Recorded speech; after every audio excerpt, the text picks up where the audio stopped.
what I did before Salesforce, I was working for a couple different companies. I worked in a call center for a good amount of time, doing tech support and some troubleshooting for like Activision products. And then from there, I moved into the back office of that company, doing more IT related functions like imaging computers and shipping and logistics for that company. And then from there, I moved on to a SaaS company that did backups and restores for web products like Office 365 and G Suite, backing up Google Drive and emails and things like that, and doing restores. So that was kind of my few jobs before I got into the Salesforce space. Yeah, so I heard about the course. I don't completely remember. I think it was just online. I was looking for something that would help sort of beef up my business analyst and discovery skills. And that was really what my search was about. So I had just gotten a job as an in-house admin, and I had left the consulting world trying to just figure out how to do discovery sessions better and to ask the right questions, when you're doing like a Sales Cloud implementation or Service Cloud. I really wanted to understand, like, how do I get all the information from the client that I need as much, upfront as I can, so that we're not having to go back for a lot of discovery, and I could get it all out of the way up front. So in my search, I found Supermums consultancy course, and that really was one of the reasons that I did sign up to take the course, was to get a better idea of the business analyst type skill set, and also the templates that are provided were very helpful for starting out. Yeah, absolutely. The content in the course was great, and a lot of it I had heard because, like I mentioned, I was doing consulting before I even took the course, but just the different approach to it, and I think the variety, like even talking about Agile and Scrum and the different types, that's all covered in the course.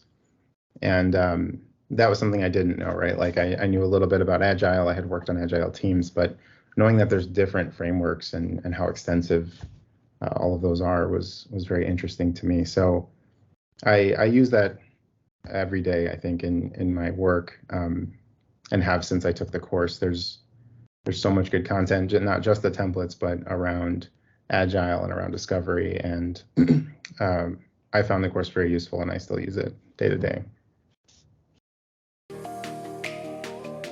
I do, yeah. Leaving that course, I feel like between the templates and the like the business analyst portion of it, I really did get a confidence. I think a lot of it I had, maybe I just didn't feel as confident, but after going through the course and seeing the material and understanding, like, this is a sort of standard of what BAs are doing and the questions that are asked, it did give me a level of confidence in my discovery sessions and in my job to know that, like, I am asking the right questions and this is going the way it's supposed to. So it certainly did help. Yeah, I think it directly impacted my confidence. I think that's one thing that a lot of people struggle with, is imposter syndrome and coming into the space, particularly with the salaries and how quickly you can become an experienced admin or consultant. It's easy to feel like you don't know what you're doing or question whether or not you're doing the right thing. And I think the course provides a way for you to get feedback from someone who's been doing this for a very long time, and know that you do have that confidence and that ability to run those sessions and to make those decisions, architectural decisions and otherwise, to help the client. So yeah, I did find that boosted my confidence quite a bit.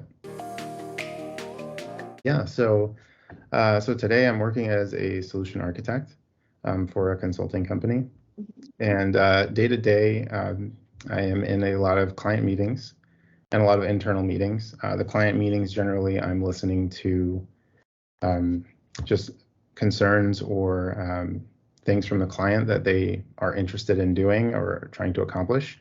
And during that meeting, I'm sort of taking notes and thinking about what the real issues are and asking the right questions. And then I take that information and work internally with our consultants and our project managers and BAs to come up with a list of user stories and I guess backlog for the client, and then we use that to sort of drive how we prioritize things with the client, and you take that back to the client to decide their needs and what route might be best for them.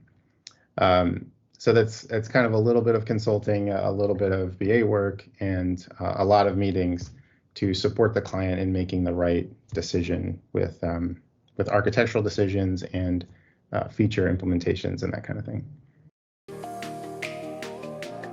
Yeah, so in terms of benefits, my role does allow me to be fully remote, and that's a conscious choice that I made.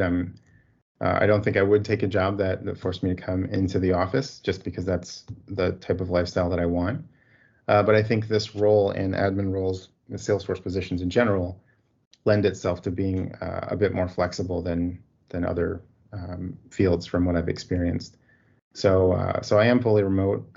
I do have a flexible schedule. There are times where I may need to take my son to the doctor, or maybe shift around a meeting, and that's fine, and it's expected. Everyone has life happen, and I think these roles lend itself well to that.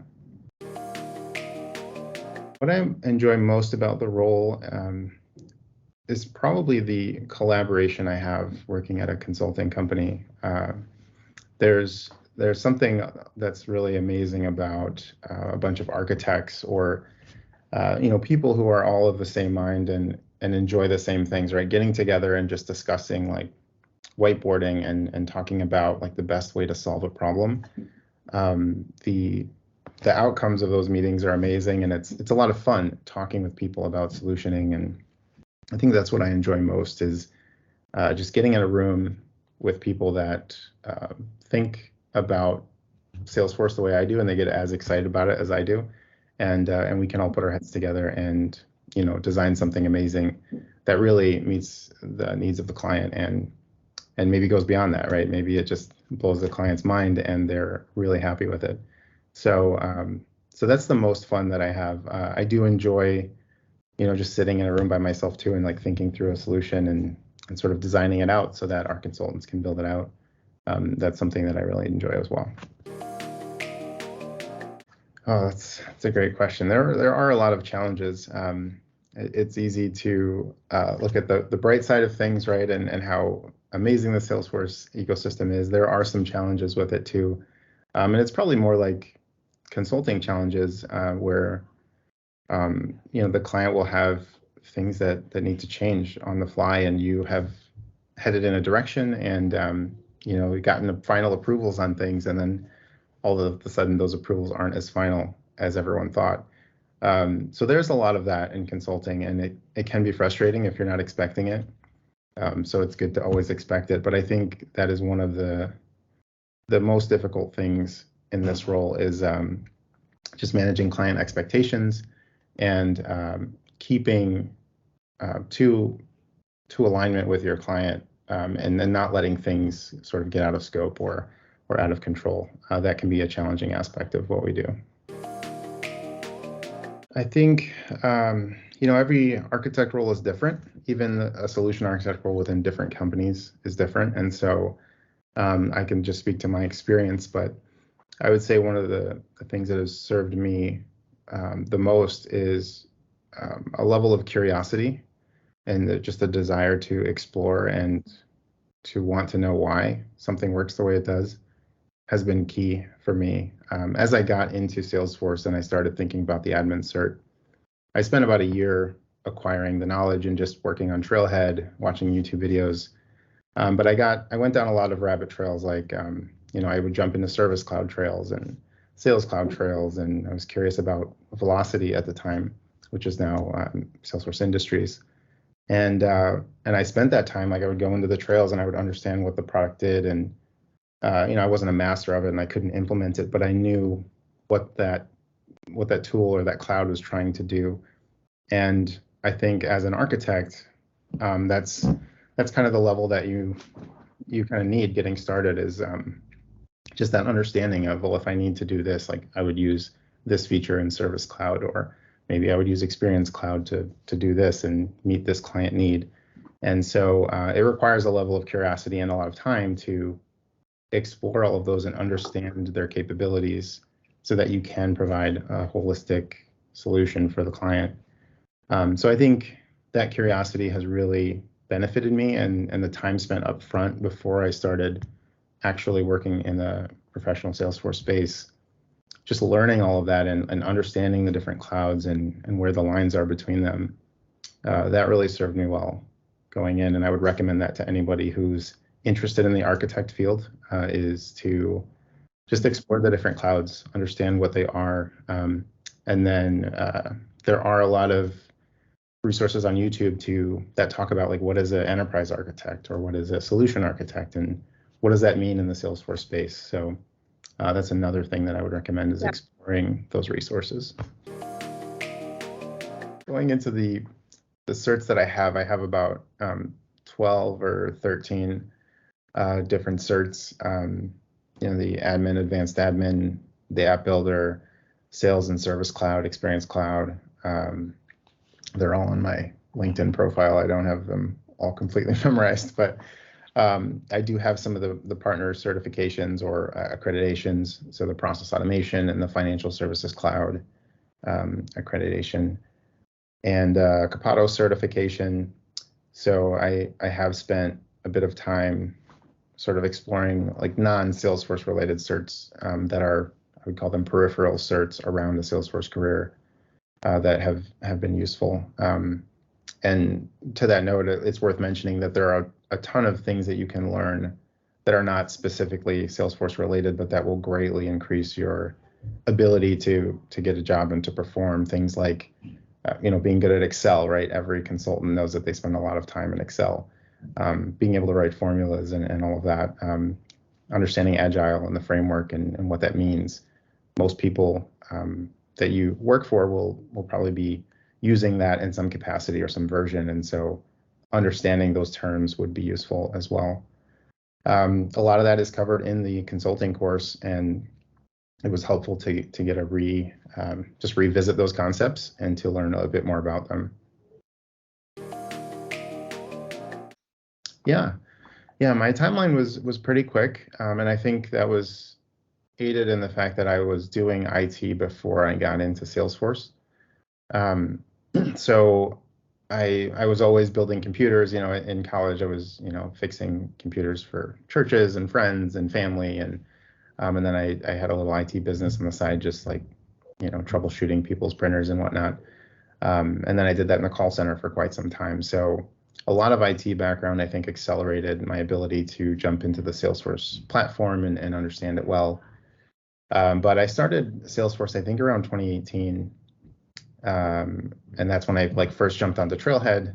And then I started, it took about a year to get certified. Like I said, I went on all these rabbit trails and explored different avenues and different clouds. So a year after that, I got certified, and I started working pretty quickly after my certification. I went to a local user group. Someone pulled me in. I think it was the director of engineering at the time for that company. Was like, "Hey, you want to do this full time?" And I was excited. I was like, "Yeah." And then a couple weeks later, I had an interview. So definitely go to user groups. Those are important. Network as much as you can. Yeah. I would say that's the most important thing. And yeah, so that was 2019, and then I spent a year and a half there working as a consultant, a configurator, building out things to spec for clients. And then I moved to a financial services institution. I went to a bank, and I was an admin there for about a year. And now I'm here about 3 months into a solution architect role at the company that I'm with now. So it's all pretty fast. It happened really quickly. I don't know that it will be that way for everyone, but that was my journey. I would say it's ideal for everyone. I think if you are, even if you're not an admin, but you're thinking about getting into it, or maybe you are just newly certified and you're thinking about consulting, or even if you're an in-house admin, the skills there, like learning about Agile, learning about how to ask the right questions and what questions to ask. That was my focus in the course. There's a lot of other material there, so I don't want to just point to that. But I think everyone would benefit from learning those things, and even if they have learned it, to re-up on it and to get a different perspective. There's a ton of other material in that course, but that's what I was looking for out of it, and that's what stood out to me. And I think those particular things do apply to most anyone working in the Salesforce platform.